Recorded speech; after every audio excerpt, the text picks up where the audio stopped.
سلام به تمامی عشقبازان و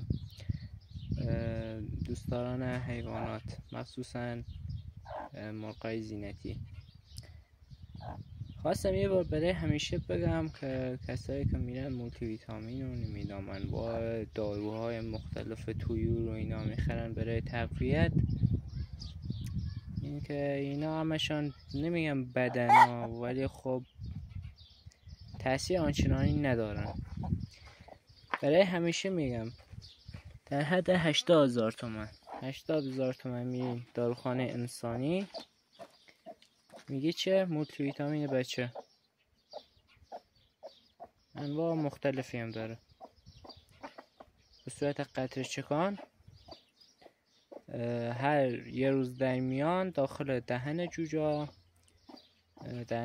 رو باز میکنیم. بالا جوجه بود، مرغ بود، خروس بود، هر پرنده دیگه هم بود، مشکلی نیست.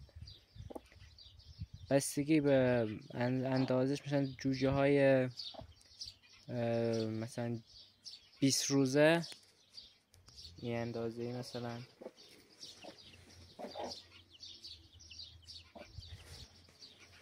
این جوجه ها داخل دهنشون نصف قطع چکان رو میریزی داخل دهنشون هر کدوم، و مرغ و خروس هم یه دونه کامل. حالا مثلا جوجه های ریستر قطع چکان به 1/4 تقسیم میکنید، به 4 قسمت 1/4 میکنید داخل دهنشون. پرنده های دیگه مثل فنج و قناری و سیرو و اینا هم برای اینکه تقویت بشن، سر صدا و اینا خیلی خوبه. برای جوجه آوری و اینا هم، تخم گذاری مرغ هم خیلی عالیه.